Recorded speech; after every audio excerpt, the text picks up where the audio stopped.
Muchísimas gracias por seguir aquí en Uno más Uno. Vamos a conversar a continuación con el ingeniero y economista Guillermo Carán, quien, como ustedes saben, es un hombre público, dirigente político durante muchas décadas y además ha sido funcionario gubernamental, incluyendo la gobernación del Banco Central que ocupó en un momento y el Ministerio de Economía, Planificación y Desarrollo, así que se llama ahora. Antes era secretario administrativo. Secretario técnico, ¿verdad? Secretario técnico. Ingeniero, qué bueno que esté aquí. Bueno, gracias. Lo único que me asusta es esa presentación de tantas décadas. Bueno, lo que pasa es que está avanzando el tiempo y seguimos nosotros luchando. Ingeniero, usted es un hombre que se fajó muy duro para que hubiese un cambio de gobierno, como efectivamente se produjo. Yo lo veí, me imaginé viéndolo a usted un cargo importante dentro de el área económica del gobierno actual, al que usted ayudó a subir. Pero el propósito fundamental era el cambio, era que el gobierno anterior, que el PLD no siguiera en el gobierno. ¿Valió la pena?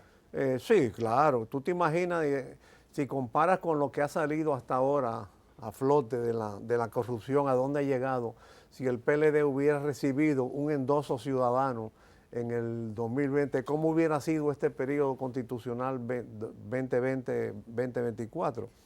Además, mi vinculación con el presidente de la República es más personal, no es una vinculación de partido, ni de grupo político, ni de proyecto político.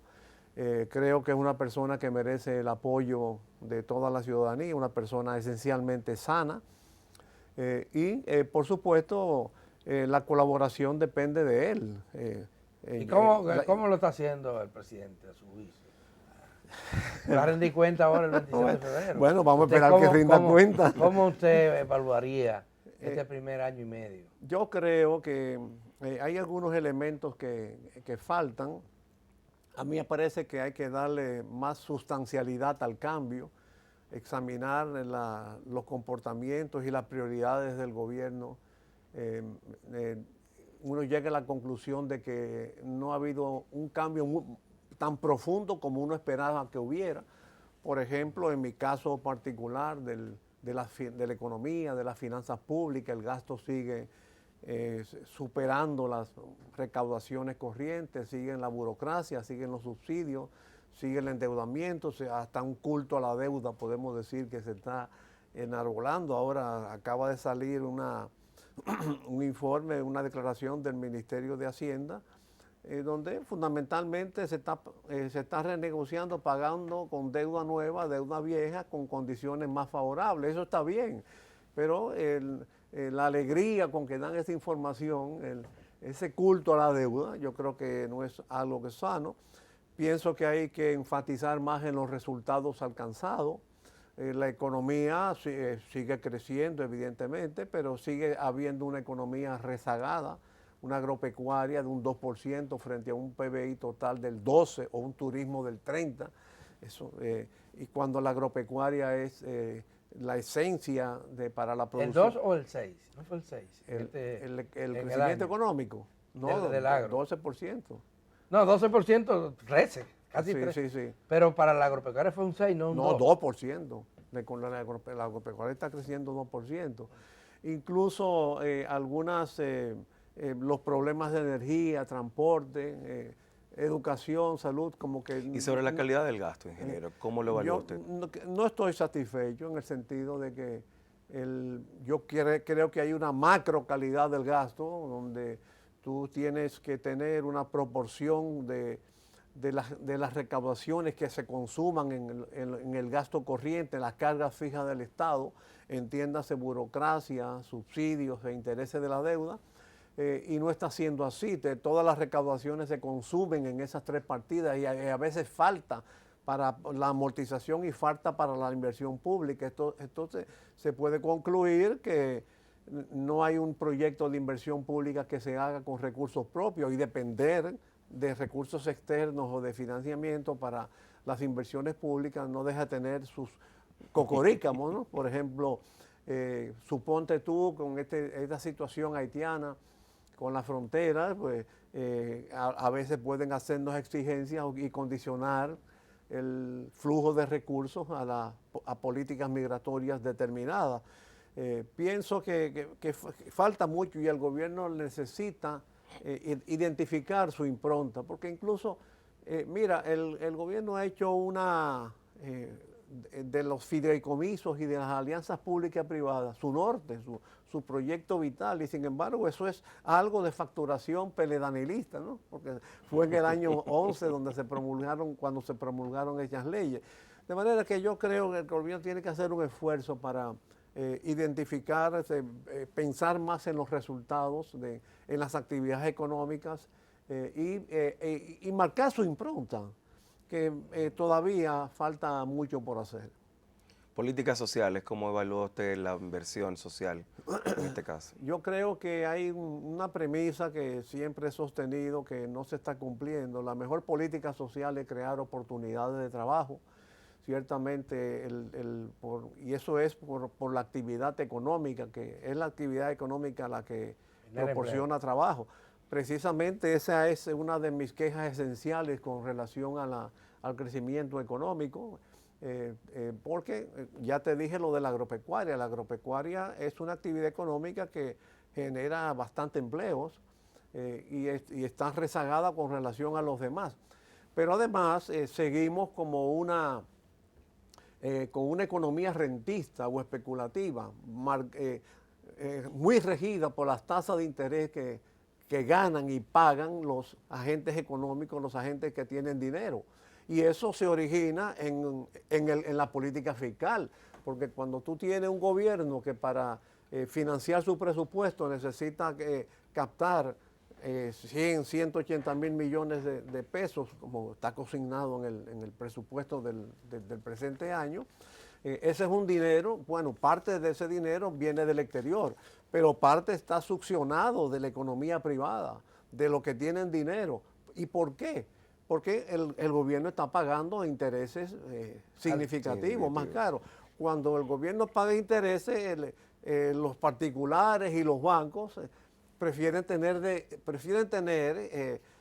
un cliente como el gobierno que le puedes prestar 100 mil millones de pesos, por ejemplo, y no 100 mil clientes de a millón, que es lo que tú tienes, que es lo que se presenta en la agropecuaria.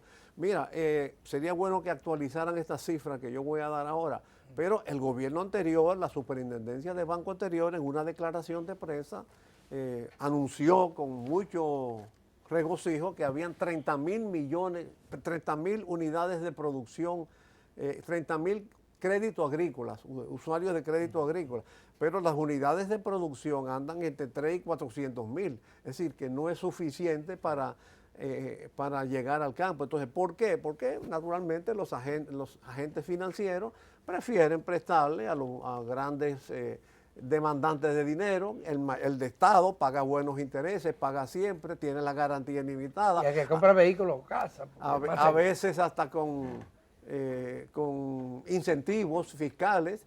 Entonces, esa economía que está muy condicionada. Pero el gobierno ha establecido, por ejemplo, para estimular el sector agropecuario, tasa cero a través del Banco Agrícola. Esa no es una medida correcta. No, es una medida correcta, pero no ha sido suficiente, porque el sector agropecuario no ha respondido a la velocidad de crecimiento de otros sectores de la economía, que es muy bueno, ¿no? Yo no estoy criticando que el turismo crezca al 30, claro, pero sí critico que la agropecuaria crezca al 2, frente a una economía global que crece al 12, 6 veces menos que la economía global y 15 veces menos que la... Porque también ese crecimiento es comparado con el año 2020, que fue un año de contracción, sí. De contracción, y el sector que menos se desplomó fue la agropecuaria. Pero sin embargo, debió crecer más porque es el sector menos afectado por las medidas restrictivas, porque el sector agropecuario no es un sector donde hay aglomeración. Bueno, los invernaderos sí, está bien, pero la mayoría son al aire libre, no hay aglomeración, no hay, las previsiones del distanciamiento son automáticas, porque el que está sembrando una papa o un plátano tiene que estar distante de otro. De manera que siendo el sector que menos vulnerable a la pandemia, aún así no creció. Y evidentemente ese crecimiento es con relación al 20, pero también con relación al 19 se observan que la economía dominicana creció. Y debo reiterar este dato, lo he estado recordando mucho últimamente. En los 55 años de democracia que hemos tenido, con 6 presidentes, la economía dominicana ha crecido. Prácticamente todos los años, con algunas excepciones, la sequía de los 60, la crisis petrolera de los 70, de los 90 y de los 80, al final de los 80. Sí, pero cuando se creó la OPEC fue en los 70. Ahí fue que sí, pero que también hubo una crisis en el 89. No, claro, la crisis del Golfo, cuando el sistema hipotecario financiero norteamericano quebró. Bueno, son años, aquí por la mala administración de la crisis bancaria con Baninter, aquí tenemos años aislados, pero la tónica general es que la economía ha crecido independientemente de cuál gobierno esté. Y eso te dice mucho que son fuerzas endógenas de nuestra economía, nuestros empresarios, nuestros trabajadores, nuestros recursos naturales, nuestra posición geográfica, que llevan a la economía dominicana al crecimiento. Entonces, pienso que si a eso se le da un impulso, como pienso que podría ser a través de una reforma fiscal que mejore el gasto, que simplifique los impuestos, porque vuelven algunos funcionarios del gobierno a decir que, salvo el asesor económico del presidente que habló de la reforma fiscal, pero el propio gobierno se rebatió porque hubo un funcionario que no tiene competencia en la definición de políticas, pero dijo que la reforma fiscal no está en agenda. Bueno, pero parece que no está en la agenda, ingeniero. No, indudablemente. El gobierno renunció a... No, está en agenda, pero le tiene temor, porque la propuso una... Sí, pero eso quiero decir. Sí. No hay duda de que el gobierno ha reculado en eso. Sí. Al principio se hablaba de una reforma fiscal, no simplemente de un parche fiscal, tributario, correcto. Tributario. Pero, y se intentó en algún momento. Pero en dos ocasiones. Pero el gobierno nunca hizo una propuesta concreta de ese tema por la resistencia que ha encontrado. Pero más que todo porque sus propios funcionarios reflejan subconscientemente que están pensando en aumentar impuestos. Y eso es parte de una reforma tributaria mal concebida, porque no todas las reformas tributarias, no fiscales, no todas las reformas tributarias son concebidas para aumentar impuestos. También se conciben para rebajar impuestos y para simplificar procedimientos. Nosotros los reformistas hicimos una reforma tributaria, una reforma fiscal. ¿Usted es reformista todavía? Yo, sí, hasta la tambora.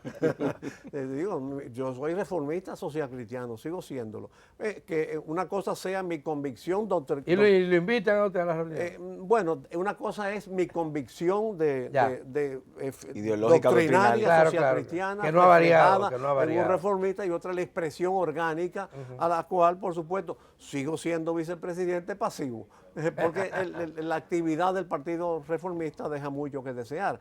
Pero volviendo a la reforma, nosotros hicimos una reforma tributaria en los 90, calificada por todo el mundo como la más trascendental. ¿Y qué consistió esa reforma tributaria? Bajar impuestos y simplificar trámites, incluso en un clima político adverso, porque ustedes recuerdan que en los 90, Juan Bosch no reconoció a Balaguer como presidente. Balaguer hizo trampa. Al que argumentó que Balaguer le hizo trampa, incluso su consigna era llevar a Balaguer a la legalidad. Sin embargo, aquí se hizo una reforma fiscal en aquel tiempo, con componente tributario, y aquí no hubo un tiro ni una protesta. Pero había un consenso dentro de los organismos internacionales, dentro de los sectores económicos, pero que Balaguer había resistido en los años anteriores. Bueno, por eso es que hay, como dice el apóstol Pablo, hay que insistir a tiempo y a destiempo. Y por eso, a pesar de que el gobierno ha reculado, como por utilizar tu expresión con la reforma fiscal. Hay que insistir, hay que mejorar la calidad del gasto. No se puede seguir con un gasto público concentrado que consume todas las recaudaciones en las partidas de burocracia, subsidio y deuda. No se puede seguir con un sistema tributario tan complicado, con tasas tan elevadas, tasas tan disímiles, a veces que se prestan a corrupción. Entonces, pero lo que pasa es que cuando el gobierno habla de reforma fiscal, nada más piensa, tiene en mente, refleja que tiene en mente aumento de impuestos. Y entonces todo el mundo recuerda lo que pasó en los 80 aquí, lo que pasó en Colombia, lo que pasó en Chile, y ahí viene la inconformidad. Pero una reforma bien fiscal, bien concebida, une al pueblo dominicano en lugar de... Además, el Estado necesita dinero para poder atender los requerimientos. Claro, pero el dinero se puede lograr o aumentando recaudaciones o racionalizando el gasto. Yo creo que es una combinación... ¿Usted no está de acuerdo con más impuestos? Yo estoy de acuerdo con que se simplifiquen los impuestos, con que se reduzcan los impuestos, que se reduzcan las tasas, porque eso va a aumentar, eso va a evitar la informalidad. La economía dominicana en un 50%, en más de un 50% es informal. Eso significa que más del 50% de los agentes económicos no tributan. ¿Y por qué no tributan? Porque una de las causas, siempre hay picardía, por supuesto, pero una de las causas es el sistema fiscal tan complicado que lo empuja a la informalidad. Y para corregir eso, entonces hay que simplificar el sistema y establecer tasas que sean racionales. Y recordemos incluso la Biblia que habla del diezmo, sin embargo aquí hay impuestos del 18%, del 20 y tanto por ciento. Bueno, los profesionales liberales pagan un 28%, 28. porque un diezmo es un 18%. No, y todo lo indirecto. Ingeniero, se nos termina el tiempo. ¿Cuáles son sus expectativas para el discurso del presidente el próximo domingo? ¿Mis expectativas o mis esperanzas? Sus esperanzas, ¿qué usted espera? ¿Qué usted espera que diga el presidente? Bueno, realmente no. ¿Qué debería decir el presidente? Bueno, yo pienso que debía emitir un mensaje a la nación que se identifique más con las expectativas de la nación, con la creación de oportunidades de trabajo, con la mejoría en la calidad de los servicios, con una infraestructura, una política de infraestructura